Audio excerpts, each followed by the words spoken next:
Hello again. So let's address that elephant in the room, the red elephant. Due to all the headwinds that we're seeing around us, and Kevin talked about it, and obviously you're feeling it. This last few quarters, the last 12 to 15 months have been challenging to say the least for many of the majors. And data is showing that. You can see in this graph that 2/3 of the majors are actually, in the last 12 months, seen declining revenue. And there are different factors obviously at play here. The continuing economic uncertainty, all of the turmoil created by a constantly shifting tariff environment, obviously higher interest rates, all of that has been slowing the clients' appetite. But there's also a shift in demand, and there's also an increasing move from the clients to see how they can rely on a partner, vendor that's a partner, to shift some of the risk. Cost pressures, obviously, because clients are seeing also declining profits, and also a push towards more efficiencies. And finally, GCCs, which you heard about in the previous session. So what do we do about it? That's the big question, right? And how Avasant can help maybe tide over this sort of a scenario. So first of all, the one silver lining here is that all the majors are sitting on top of obviously very strong client relationships. But at the same time, there's a lot of churn going on, right? And renewals are that big double-edged sword, which if you don't handle it carefully, it's going to erode your base even further. So why do renewals matter that much, right? 50% plus of the contracts face renewal risk. This is based on analysis, based on our own experience having done a lot of deals and renewals over the past couple of years. But more importantly, what's happening right now is the force of AI is creating a completely different deal landscape. Clients are looking for smarter deals. They're looking for more value and not just throwing more bodies at a problem or just throwing more technology at the problem. They're looking at ways that AI can fundamentally re-engineer some of the workflows and processes, right? So again, at the time of renewal, and this happens all the time, you might feel that you have a great client relationship, all the indicators look green, but at the time of renewal, the client's going to say, okay, so what additional value did you bring to us? What innovation did you bring to us? Did you really help us transform? And guess what? That question becomes really very ominous threat on that deal, the closer you get to that renewal deadline. Another big factor is vendor consolidation. We are in a number of deals right now where the clients, and they have seen over the last 5 years or so, a plethora of vendors in their environment, brought in through business, through finance, from different ways. Now they want to consolidate because they want to get more value from a fewer set of strategic vendors. And of course, the cost optimization. At every renewal cycle, the client's going to expect, how can you reduce my cost, right? So that's why renewals and retention matter more so than ever before. So these are the trends that are impacting the renewals. One piece here that I do want to talk about is this incumbency fatigue. That's from a client perspective. From your perspective, incumbency overconfidence. And we have, again, experienced this where, in a deal where there's a few incumbents and the client wants to put it out for RFP anyway, and the incumbents actually lost that deal, right? Even though they had great relationships with the CIO, with the CFO, and all of that. So incumbency fatigue from a client perspective is a real thing. And if you do not address it early on, it's going to be a big, big threat again to your existing client base. Anupam, actually, let me just make a comment on incumbency fatigue. When we're hired by clients, particularly on renewals, one of the fundamental underlying discoveries that we're finding is whether your relationship was done 3 years, 5 years, or 7 years before, forget about the price and the T's and C's and the service performance. Some of the underlying discovery is that what you solutioned 3 or 7 years ago is the same way that you're delivering today. And you're not, those client executives that are managing some of those relationships are not pushing your delivery organizations to evolve that client services. So that's some of the friction that's coming out of some of these discoveries, which is really kind of leading into what we're going to talk about around the renewal and growth programs of really trying to provide that additional muscle and identification for you, particularly in the middle 60% of your portfolio. We think you're doing a fairly well job on your top 20% of your clients because that's where some of your best talent is focused on, as well as your investments. But the middle 60 is it's being underinvested and really maybe from a delivery as well as from a capital standpoint. Yeah. The other big shift we're seeing is, and Kevin talked about it in his opening keynote, is vendors have to also start thinking of themselves as risk mitigators for their clients.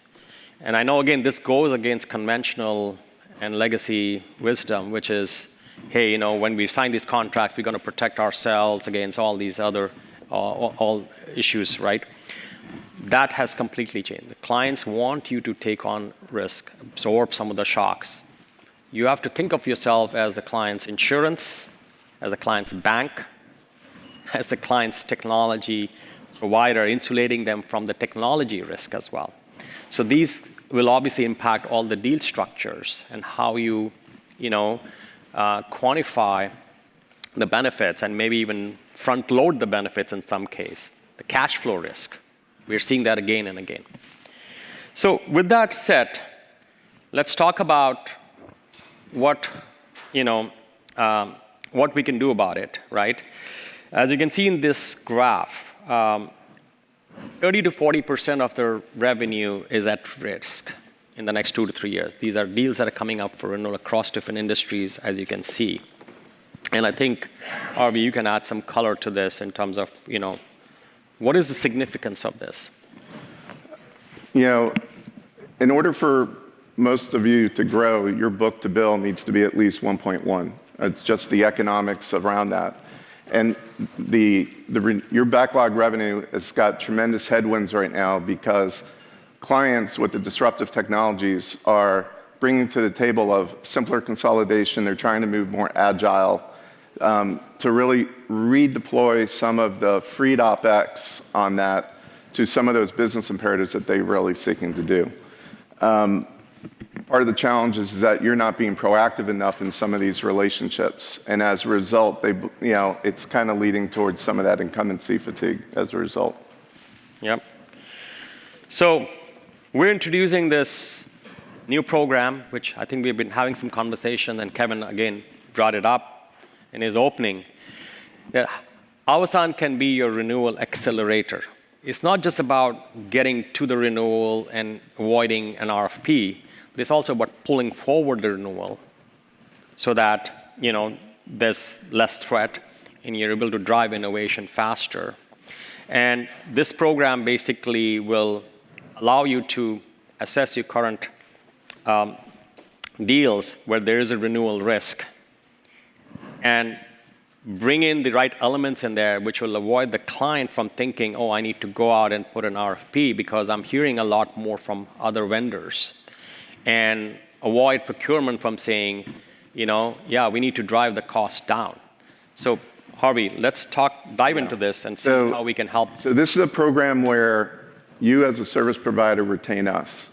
in which we work with you collaboratively in a time-box 6 weeks program across 5 different dimensions. Some of it's around your current operations, around price, performance, and T's and C's, as well as on how you're governing the relationship. But more importantly, it's really helping you focus around new services and being able to figure out how to cross-sell and upsell some of the other areas of your portfolio while you may be cannibalizing some of that existing revenue. And you need to go into that willing to do that. And there's much more detail behind this slide that we could talk further offline.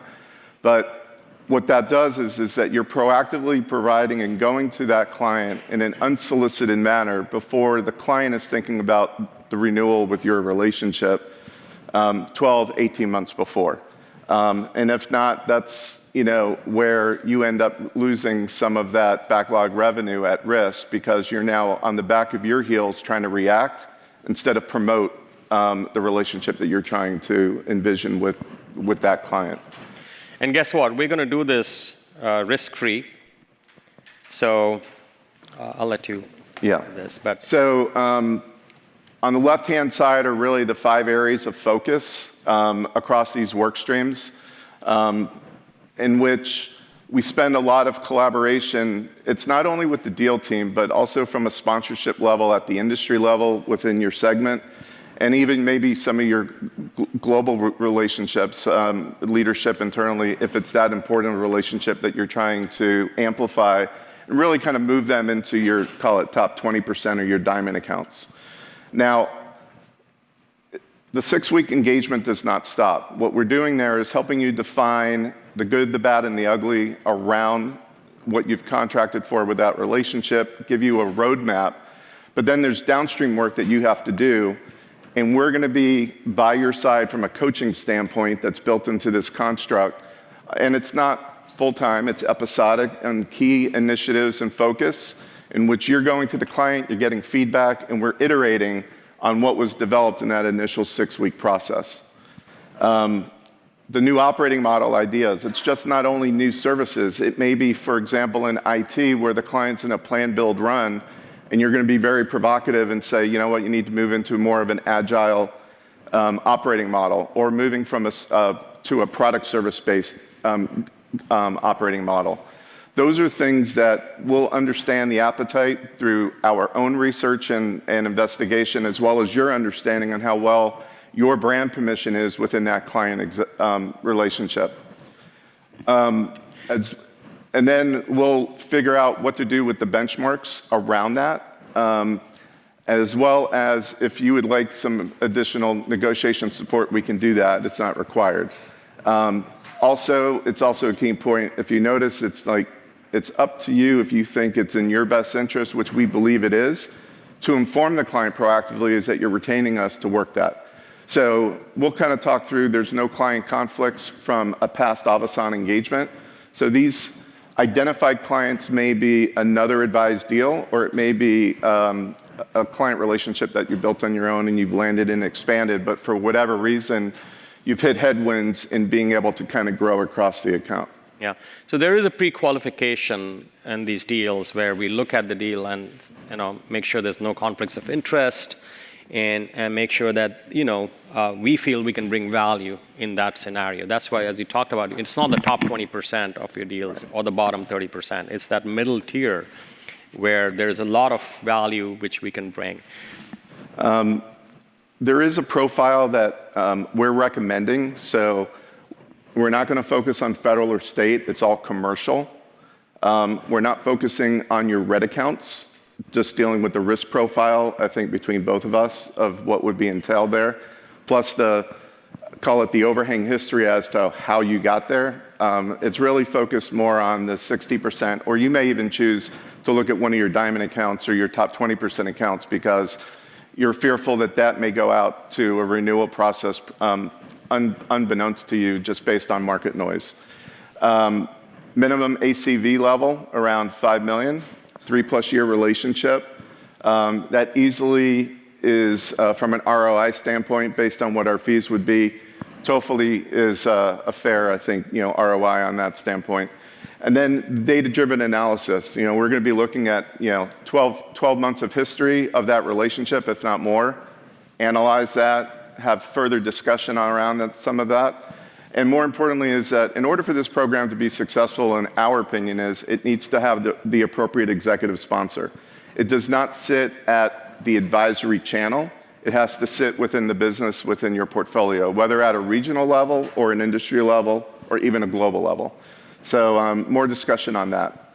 And on the right-hand side is we get paid upon successful renewals. So we understand there may be at risk, but we're very confident based on the advisors and the experience that we're bringing to the table, and as well as what we're seeing from the buy side on trying to provide you that additional muscle for some accounts that you may not be paying as strong of attention to or investment. And then if you'd like, it's not unexpected, but there may be a multi-provider ecosystem within that client. If you'd like us to do some strategic analysis on that client on that, we could do that, but that's something separate.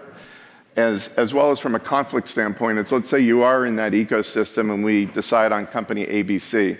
If there's 2 or 3 other providers in that ecosystem and you come to us first, then that's it. We will not support on that client any of the other providers should they come to us and say we'd like to engage for you on this client renewal program. So we are making sure we've got the right objectivity as well as conflicts, and really trying to build that relationship with you guys as we move forward.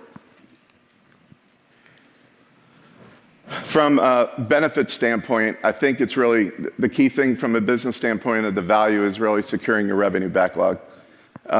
Just based off of the last trailing 4 quarters, you can see the pressures that everybody's for the most part in the room has been undergoing as you're trying to grow new revenue or even client expansion.